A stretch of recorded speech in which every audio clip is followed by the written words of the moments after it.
যেখানে এমনও বক্তব্য আছে ইসলাম ধ্বংস করতে জামায়াতই যথেষ্ট, ক্ষমতায় এলে জামায়াত তাদের আকীদা চাপিয়ে দিতে পারে, এ নিয়েও আপনারা বিভিন্ন সময় আশঙ্কা প্রকাশ করেছেন। আমি দেখেই বলছি যে আপনি বলছেন, কোট করছি, তিন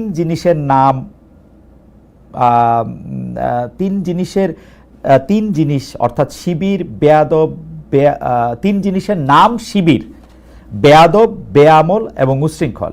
এই তিন জিনিসের সমন্বয়ে শিবির হয়। দেখেন, জামাতও আমাদের ব্যাপারে অনেক বক্তব্য দিয়েছে, আহলে দেওবন্দের ব্যাপারে, আহলুস সুন্নাত ওয়াল জামাতের ব্যাপারে জামাতের অনেক বক্তব্য আছে, তাসাউফের ব্যাপারে জামাতের বক্তব্য আছে। জামাত সেই বক্তব্য থেকে এক তিল পরিমাণ পিছপা হয়নি। আর আমরাও বিগত দিনে যে বক্তব্য দিয়েছি এবং আমাদের মুরব্বিরা যে বক্তব্য দিয়েছেন, তার থেকে আমরা এক চুল পরিমাণ এখন পর্যন্ত আপনার সাথে কথা বলা পর্যন্ত পিছপা হয়নি। প্রত্যেকের অবস্থানে আছে। ঘোষণা ছিল ইসলাম, দেশ, মানবতা।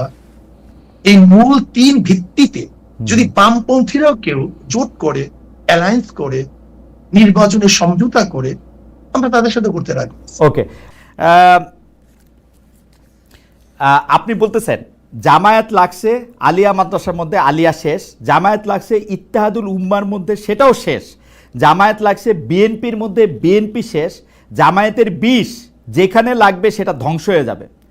আরেকটাতে আপনি বলতেছেন কোনো দেশ যদি কমিউনিস্টরা দখল করে নেয় সেখানেও একদিন ইসলাম আসতে পারে, কিন্তু আল্লাহ করুক কোনো দেশ যদি আল্লাহ না করুক হবে মনে হয়, কোনো দেশ যদি জামায়াত দখল করে ফেলে কিয়ামতের আগ পর্যন্ত আর কোনোদিন ইসলাম আসবে না। এবং এটা আমার বিশ্বাস।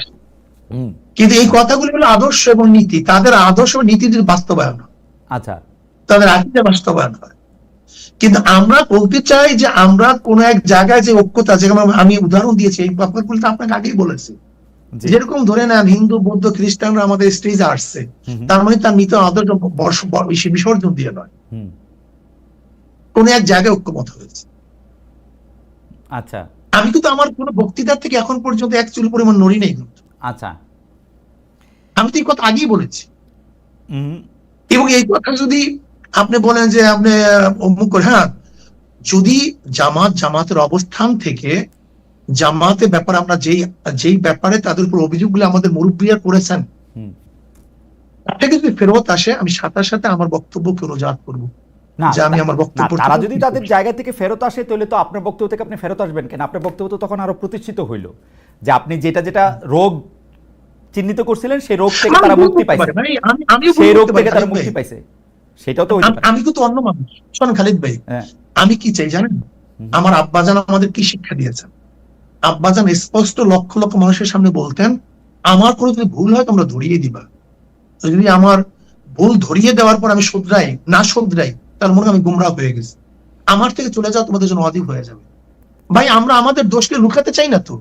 আচ্ছা, আপনি আমার দোষ বলতে পারেন। আচ্ছা, ঠিক আছে, আমার দোষ বললে আমি মাপ চাবো, এটা কোনো আশ্চর্যের কিছু নাই তো। না, কারণ নবী আলাইহিস সালাতু বলেছেন কুল্লুকুম ফাত্তাউন, সবাই গুনাহগার। আমরা করতে পারি। আচ্ছা, দোষের কথা, আপনার দোষ ধরার যোগ্যতা আমার নাই, কিন্তু আমি একটু পিয়ার নিয়ে জাস্ট একটা লাইন বলতে চাই। অনেকেই বলে থাকেন, মানে দুইটা অভিযোগ। একটা অভিযোগ হচ্ছে, যেহেতু আপনারা এমনিতে যদি স্বাভাবিকভাবে জাতীয় সংসদ নির্বাচনে আপনারা অংশগ্রহণ করেন বৈদ্যমান ব্যবস্থায়, তাইলে যেটা দেখা যাবে যে আপনারা আসলে কোনো আসনে জিতবেন না। আমার কথা না, কিন্তু এটা কেউ কেউ বলতেছে, সেই জন্য আপনারা পিয়ার ব্যবস্থা প্রচলন করতে চাচ্ছেন। আর দুই হচ্ছে, আপনারা এই সম্মেলনের মধ্যে একটা অনুঘটক বা মধ্যবর্তী প্রক্রিয়া করে মহাসমাবেশ করে সবগুলি দলকে একসাথে নিতে চাচ্ছেন। কারণ হচ্ছে আপনারা আসলে বিএনপির সাথে এক ধরনের বার্গেনিং পয়েন্টে যেতে চান। আপনাদেরকে যদি 2, 3 থেকে 5টি আসন আপনাদেরকে বলা হয় যে এগুলি দেওয়া হবে, বিএনপি ছেড়ে দিবে, তাহলে আপনারা আবার বিএনপির হয়ে কথা বলবেন। পিআর সিস্টেমকে আসলে আপনারা আসন পাবেন না বলে, বা বিএনপির সাথে আপনাদের এটা কি, আপনি একটু বলবেন কিনা যে আমরা কি এরকম দেখবো কিনা বিএনপি বললো 5টি আসনে? জি, আমরা যদি মনে করি পিআর যারা চায় না, জি, তারা কালো টাকা ব্যবহার করতে না পারলে আসন পাবে না, এই ভয়তেও তো তারা পিআর না চাইতে পারে। ওকে, এরকম বক্তব্য আছে। আচ্ছা, দুর্নীতিবাদরা যদি সে নির্বাচন করতে না পারে, তাহলে একটা সিটও পাবে না, এই সম্ভাবনা তাদের আছে। মানুষ যখন মনে করবে যে আদর্শ ভিত্তিক ভোট, তাহলে তো মানুষ আদর্শের উপরে ভোট দিবে। সমনতা তারা আসছে, এই জন্য তারা পিয়ার চায় না। যেরকম আপনি একটা কথা বলছেন, আমরা তো ভিন্ন বক্তব্য আমাদের আছে। বাকি কথা হলো কি, বিএনপি সে জাতীয় সরকার গঠন করবে এই দাবি করছে না, করছে। তা জাতীয় সরকার কিভাবে গঠন করবে? সবাইকে নিয়ে তো। সবাই পার্লামেন্টে যাবে কি বক্তব্য পদ্ধতিতে? আপনি কি সিট দিবেন তাকে? না, পার্লামেন্টই যাইতে হবে জাতীয় সরকার করতে তা না, মানে আপনি সরকারে অন্তর্ভুক্ত করতে পারে আপনাদেরকে। সব দল নিয়ে তো ভাই, আপনি তো মন্ত্রিত্ব দিবেন না আমাকে, কয়টা দিবেন মন্ত্রিত্ব? কয় দলকে দিবেন? 40টা দিল। পার্লামেন্ট জাতীয় সরকারের জন্য প্রয়োজন হলো সব দলের অংশগ্রহণ। যদি পিআর সিস্টেম নির্বাচন করেন তাহলে সব মানুষ সেখানে যেতে পারবে, সব মতের মানুষ যেতে পারবে। তাই বিএনপি যেহেতু জাতীয় সরকারের কথা বলছে, তার তো উচিত পড়তো পিআর সিস্টেম নির্বাচন করা। এটা ভালো কথা বলছেন। আর পিআর সিস্টেম নির্বাচন করলে সমস্ত আদর্শ মানুষ সেখানে যেতে পারবে, সমস্যা কোথায়? এটা ভালো কথা বলছেন। বিএনপি যেহেতু জাতীয় সরকারের কথা বলছে, তো নির্বাচনটাই এমন ভাবে হোক না কেন যে একটা জাতীয় সরকার গঠনের দিকে এটা এগিয়ে যায়। ভালো কথা বলছেন। বাকি আমাকে 2001 তো বিএনপি আমাদেরকে অনেক বেশি সিট দেওয়ার কথা বলেছিল। হ্যাঁ, 2001 দেওয়ার কথা বলছিল। আর আপনাকে 2001 যদি সিট দেওয়ার কথা বলে 10টা বা 15টা, আর আজকে 2025 এসে বা 26 নির্বাচনে মাত্র 5টা ঘিনে শুরু হলাম। আমরা অনেক বেশি। ইসলামী আন্দোলন বাংলাদেশ, আমি বলছি তো যে ইসলামী আন্দোলন বাংলাদেশের আসল চিন্তা আদর্শ নিয়ে আসলে আমাদের অনেক গবেষণা নেই। ওকে, আমরা ক্ষমতার পূজারি না। ঠিক আছে, আমি একটু আমি একটা কথা বলি, এই কথাটা বলতেই হবে আমাকে। ইসলামী আন্দোলনকে যদি আজকে ক্ষমতাও দিয়ে দেন, আজকে ক্ষমতায় দিলেন, প্রাইম মিনিস্টার বানালেন, আর যদি বলেন নীতি আদর্শ বিসর্জন দিতে হবে, ইসলামী আন্দোলন বাংলাদেশ ক্ষমতাকে প্রত্যাখ্যান করবে, নীতি আদর্শ প্রত্যাখ্যান করবে না। ওকে, আমি এই জায়গায় আমি কথা বলতে চাইতেছি যে অন্তর্বর্তী সরকারের সময়ে যে সংস্কারের উদ্যোগ নেওয়া হয়েছে, সেই সংস্কারের সাথে আপনারা অন্তর্বর্তী সরকারের সঙ্গে কাজ করছেন, নিজেদের পরামর্শ দিচ্ছেন, ফেসিবাদ মুক্ত একটা গণতন্ত্র নিশ্চিত করার বিষয় এখানে আছে। 10-15 বছর ধরেই আপনারা নিরপেক্ষ সরকারের অধীনে নির্বাচন হোক এই প্রসঙ্গে আপনারা নানা ফরম্যাটে নানাভাবে কথা বলছেন। তো ধরা যাক একটা নিরপেক্ষ নির্বাচন হইল, ইসলামী শাসন আন্দোলন যদি নির্বাচনে জিতে ক্ষমতায় যেতে পারে, তাইলে কি আপনারা শরিয়া চালু করবেন কিনা, যেটা আমাদের প্রথমে আপনি আলোচনা করছিলেন? এবং একেবারে কোনো ধুমরুজাল নাই, কোন এর মধ্যে লুকোচুরি বলতে কিছু নেই, শরিয়া আইন বাস্তবায়ন করুন। তার মানে তো শরিয়া আইন বাস্তবায়নের মাধ্যমে তার মানে একটা খেলাফত সৃষ্টি চালু হবে, তাই তো? শরিয়া আইন বাস্তবায়নের মাধ্যমে এদেশে মানুষ মুক্তি পাবে। ওকে, হিন্দুরা তাদের অধিকার প্রতিষ্ঠা করতে পারবে। ওকে, তাহলে সংখ্যালঘুরা তারা ভালো মতো বসবাস করতে পারবে, মহিলারা তাদের ইজ্জত আবরু তাদের ন্যায্য অধিকার প্রতিষ্ঠিত হবে, প্রত্যেক গরিবের অধিকার ফিরিয়ে দেওয়া হবে, প্রত্যেক সংখ্যালঘু নিরীহ গোষ্ঠী সবের অধিকারকে বাস্তবায়ন করার শরিয়া আইনের প্রয়োজন। ওকে, তাহলে খেলাফত চালু হবে, তাই তো? শরিয়া আইন এর মধ্যে ব্যাপকতা অনেক বেশি। ইসলামী আইন, তখন কি ইসলামী ল, তখন কি আর খলিফা নির্বাচনের ব্যবস্থা থাকবে নাকি খলিফা বায়াতের মাধ্যমে একজন থেকে? খলিফা তো শোনেন, খলিফা যে কাজটা করে তার নাম খেলাফত। হ্যাঁ, যেমন খুতবা জিনিসটা কি? খতিব যে কাজটা করে তার নাম খতিব, যেটা বলে সেটা খুতবা। আমি বুঝতে পারছি, মানে খলিফা কি তখন নির্বাচিত হবে নাকি খলিফা মানে খলিফা নির্বাচিত হয়ে গেছে? খলিফাতে নির্বাচিত হওয়ার আগে খেলাফত হয় না, আগে নেতা নির্বাচিত হওয়ার পরে খেলাফত হয়। মানে সেটা তো আসলে ঠিক, মানে সেটা কি নির্বাচন নাকি সিলেকশন? কারণ হচ্ছে আমরা ইসলামের যে প্রথম আমরা ইসলামের 4 খলিফা 4 ধরনের নির্বাচিত হয়েছে। কার দ্বারা নির্বাচিত হয়েছে? 4 ধরনের নির্বাচিত হয়েছে, 4 ভাবে, 4 ধরনের। হ্যাঁ, 4 ধরনের নির্বাচিত হয়েছে। রাইট। আমরা যেই পদ একভাবে নির্বাচিত, যেইভাবে নির্বাচিত এখন হচ্ছি, আপনারা গণতান্ত্রিক জনগণ নির্বাচন করলে, হ্যাঁ, আপনারা গণতান্ত্রিক প্রক্রিয়ায় নির্বাচিত হইলেন, তারপরে শাসন ব্যবস্থাটা কিরকম হবে? শোনেন, গণতন্ত্র এক জিনিস, নির্বাচন ভিন্ন জিনিস। খালিদ ভাই, গণতন্ত্র নির্বাচন আরেক জিনিস, নির্বাচন ভিন্ন জিনিস। নির্বাচন হল নেতা নির্বাচনের পদ্ধতি। সমাজতন্ত্রবাদীরা নির্বাচন করে না, করে। তাদের আদর্শ কি? সমাজতন্ত্র, গণতন্ত্র সমাজতন্ত্র কি এক জিনিস? না, তন্ত্র হিসেবে আলাদা।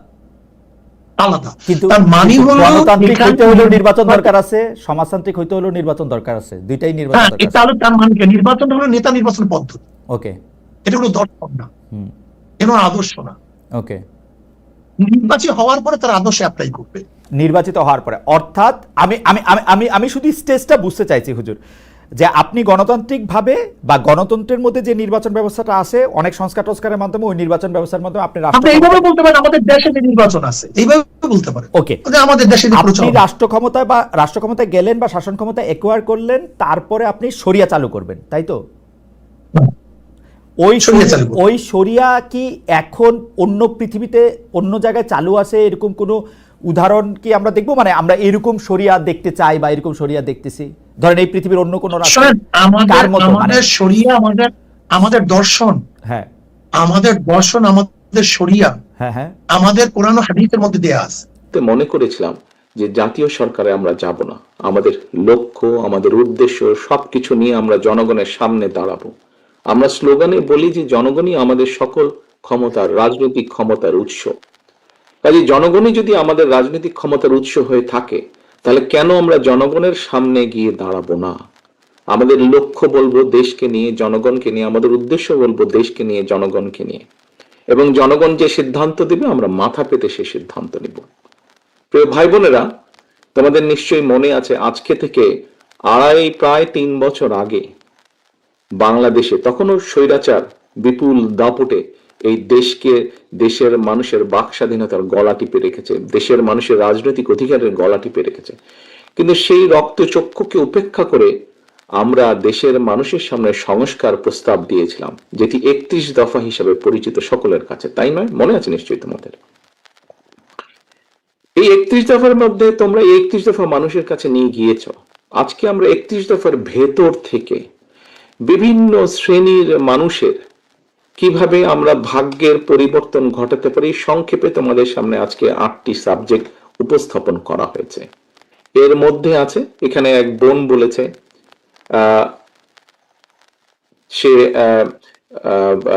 ক্ষুদ্র জনগোষ্ঠীর প্রতিনিধিত্ব হিসেবে বলেছে, তার প্রশ্নটি অন্যরকম ছিল। অন্য অনেকেই বলেছে, শিক্ষা নিয়ে বলেছে, অনেক কিছু নিয়ে বলেছে। দেখো, বাংলাদেশ যখন 1971 সালে স্বাধীন হয়, সেই স্বাধীনতা যুদ্ধে লক্ষ লক্ষ মানুষ যুদ্ধ করেছে, লক্ষ লক্ষ মানুষ প্রাণ দিয়েছে যুদ্ধে। অর্থাৎ দেশটি স্বাধীন করার জন্য কিন্তু লক্ষ লক্ষ মানুষকে এক কাতারে এসে দাঁড়াতে হয়েছে। আজকে আমরা দেশ গড়ার পরিকল্পনা, এই কাজটি যদি আমাদেরকে সফল করতে হয়, সারাদিন যে সকল বিষয় নিয়ে তোমরা আলোচনা করলে, এই কাজগুলোকে নিয়ে যদি আমাদের সফল করতে হয়, অর্থাৎ দেশকে যদি সামনে নিয়ে যেতে হয়, মানুষকে যদি তার অবস্থান পরিবর্তন করে ভালো অবস্থানে নিতে হয়, তাহলে আমাদের সকলকে কাঁধে কাঁধ মিলিয়ে কাজ করতে হবে। আমি গত 5ই আগস্টের পর থেকে আমি গত প্রায় 1 বছরের বেশি সময় ধরে বলে আসছি যে আমাদের সামনের সময়গুলো কিন্তু খুব ভালো নয়। সামনে অনেক কঠিন সময়ে অপেক্ষা করছে আমাদের জন্য। বিভিন্নভাবে বিভিন্ন রকম ষড়যন্ত্র বিভিন্ন জায়গায় হচ্ছে। এই ষড়যন্ত্র রুখে দিতে পারে এই দেশের জনগণ, এবং এই ষড়যন্ত্র জনগণকে নিয়ে সাথে রুখে দিতে পারে বিএনপি, বাংলাদেশ জাতীয়তাবাদী দল। এই ষড়যন্ত্র রুখে দেবার একমাত্র উপায় হচ্ছে গণতন্ত্র, গণতন্ত্র এবং গণতন্ত্র। আমরা যদি গণতন্ত্রকে প্রতিষ্ঠিত করতে পারি, যে কোনো মূল্যে জনগণের মতামতকে প্রতিষ্ঠিত করতে পারি, তাহলে অবশ্যই অনেক ষড়যন্ত্রকে আমরা রুখে দিতে পারবো। কিন্তু ষড়যন্ত্রকে রুখে দিতে পারলেও তারপরেও কিন্তু সামনে অনেক কঠিন সময়। একটু আগেই আমি বলেছি, এবং তোমরা নিজেরাও জানো, তোমরা আজকে ছাত্র দলের প্রতিনিধি হিসাবে এখানে প্রত্যেকে উপস্থিত আছো। ছাত্র হিসাবে তোমাদের নিজেদের ধারণা আছে, প্রত্যেকটি ক্ষেত্রে একটি অরাজকতা বিরাজ করছে। কাজে আমরা এখানে আজকে অর্থনীতি নিয়ে আলাপ করেছি। আমরা এখানে তরুণ যে সমাজ, কয়েকজন তোমরা প্রশ্ন করেছে, তরুণ যে সমাজ, তাদের সামনে সবচেয়ে বড় যে সমস্যাটি তাদের কর্মসংস্থানের বিষয়, এই কর্মসংস্থানের বিষয় নিয়ে আমরা আজকে এখানে আলাপ করেছি। আমরা দেশের মানুষের স্বাস্থ্য নিয়ে এখানে আলোচনা করেছি। আমরা এখানে দেশের যে অর্ধেক সমাজ নারী সমাজ, এই নারী সমাজকে কিভাবে এম্পাওয়ার করা যায় এবং তাদের কন্ট্রিবিউশনকে সমাজের মধ্যে নিয়ে আসা যায় এবং যেটার শুভ ফল দেশের অর্থনীতি, দেশের সমাজ ব্যবস্থা, পরিবার, স্বাস্থ্য সবকিছুর উপরে শুভ অবস্থাটা পড়বে, কিভাবে সেটা করা যায় তা নিয়ে আমরা আলোচনা করেছি। দেশের পরিবেশ নিয়ে আমরা আলোচনা করেছি, দেশের শিক্ষা ব্যবস্থা নিয়ে আমরা আলোচনা করেছি, কিভাবে শিক্ষা ব্যবস্থাকে আমরা গড়ে তুলতে পারি, কিভাবে শিক্ষকদেরকে আমরা গড়ে তুলতে পারি সুন্দরভাবে, কারণ শিক্ষকদেরকে যদি আমরা গড়ে তুলতে পারি তাহলে ভবিষ্যৎ শিক্ষা ব্যবস্থাকেও সুন্দরভাবে গড়ে তুলতে পারবো। কিন্তু এই কাজগুলো করা কিন্তু কঠিন কাজ, নট ইম্পসিবল, কিন্তু অনেক কঠিন কাজ। এবং দেশ এবং জাতিকে যদি নেতৃত্ব দিতে হয় তাহলে অবশ্যই একটি পরিকল্পনা আমাদের সামনে থাকতে হবে। প্রিয় ভাই বোনেরা, তোমরা আজকে যখন এই হলে এসে বসেছো, তোমাদের আলোচনা শুরু হয়েছে, তোমাদের আলোচনা শুরু হওয়ার সময় তোমাদেরকে প্রত্যেকে একটা করে ফোল্ডার দেওয়া হয়েছে এবং কিছুক্ষণ পরে, খুব সম্ভবত লাঞ্চের পরে, তোমাদের সকলকে আলাদা আবার হাতে হাতে একটা লিফলেট দেওয়া হয়েছে না তোমাদের? সেই লিফলেটের মধ্যে কি আছে? সেই লিফলেটের মধ্যে কি আছে আমি বলছি। আলাদা একটি লিফলেট তোমাদেরকে দেওয়া হয়েছে।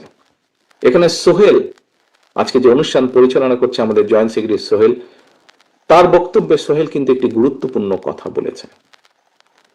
আমি ব্যক্তিগতভাবে বিশ্বাস করি একটি বিষয়, আমরা যতগুলো পরিকল্পনা নিয়েছি, এই পরিকল্পনাগুলোকে সফল করতে হলে যেরকম আমাদের যোগ্য ব্যক্তিদেরকে বিভিন্ন জায়গায় দায়িত্ব দিতে হবে, কিন্তু তার থেকে দুইটি বড় ইম্পর্টেন্ট বিষয় আছে, যেই দুইটি বিষয়কে যে কোনো মূল্যে আমাদেরকে অ্যাড্রেস করতে হবে। এবং এই দুইটি বিষয়কে যদি আমরা অ্যাড্রেস করতে না পারি, আমাদের পুরো জাতি এবং দেশ সংকটের মধ্যে পড়বে। কি দুটি বিষয়? এক, দুর্নীতি, যে কোনো মূল্যেই দুর্নীতির লাগাম টেনে ধরতে হবে। দুই, আইন শৃঙ্খলা পরিস্থিতি, যে কোনো মূল্যে আইন শৃঙ্খলা পরিস্থিতির লাগাম টেনে ধরতে হবে। দুর্নীতি ছেয়ে ফেলেছিল দেশকে এবং 2001 সালে দায়িত্ব পাবার পরে কিভাবে খালেদা জিয়ার সরকার ধীরে ধীরে ধীরে ধীরে দুর্নীতির অবস্থার উন্নতি ঘটিয়েছিল, দুর্নীতি থেকে ধীরে ধীরে কিভাবে দেশকে বের করে নিয়েছিল, একটি আন্তর্জাতিক সংস্থার যে অ্যানালাইসিস, সেই অ্যানালাইসিস একদম পুরা সুন্দরভাবে তোমাদের সামনে তুলে দেওয়া হয়েছে সেই লিফলেটটার মধ্যে। কাজেই আমরা দৃঢ়ভাবে, অত্যন্ত আত্মবিশ্বাসের সঙ্গে বলতে পারি, এই বাংলাদেশে যদি দুর্নীতির লাগাম টেনে ধরতে পারে তাহলে একমাত্র